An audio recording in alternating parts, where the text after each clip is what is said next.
golaha deegaanka ee degmada Garadag oo uu hogaaminayo maayirka degmada Garadag Faarax Aadan Ciise ayaa saaka olole nadaafadeed ka bilaabay degmada Garadag markii ay gebi ahaanba buux dhaafiyeen agagaarka magaalada Baktiga xoolihii magaalo joogta ahaa abaartan baan awgeed waa kuwan iyaga oo ka warbixinaya xaaladda ay magaaladu ku sugan tahay. Salaam alaykum rasuulillah maanta ay tahay maalin khamiis ah 26 bisha koobaad 2012 waxaan bilownay olole nadaafadeed oo aan ku qaadnay maanta goobaha qashin qubka ahayd degmada Garadag waxa la nadiifiyay dadkii anagoo ka kooban qaybihii bulshada waxa la nadiifiyay ma garanaysaa waxyaalihii qashinkii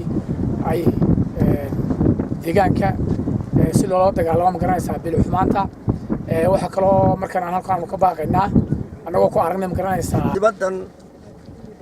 oo maayirka degmadu ka hadlay oo ah munaasabad nadaafad ka qabanaa olole nadaafadeed oo ilaa shalayto ilaa daraata dadka lagu waciyay oo waliba haweenka iyo ragga iyo dumarka iyo laamaha dawladda iyo dawladda hoose ay intuba ka soo qayb galeen.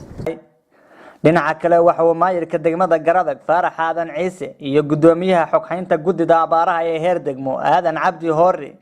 baaqada ka soo saareen biyo la'aan adag oo ku kaliftay inay amaahdaan booyado biyo ah nolosha dadka oo aad u adkaatay awgeed. baaq ku saabsan dhinaca biyaha ee degmada waxa weeye runtii intii abaartu jirtay degmada qayla dhaanta ugu badan ka soo yeedha waxay ahayd dhinaca biyo la'aanta bay ahayd runtii waxa weeye waxa biyo ugu dambeeyay biyihii ay bixisay Telesom oo hadda ka soo wareegtay muddo toddobaad ah 3 casho ka hor ama 2 casho ka horna waxa halka ka buuxday dadkooda dadkuna waxay ka soo bateen sidii hore matalan biyo dhaamsidii hore jiray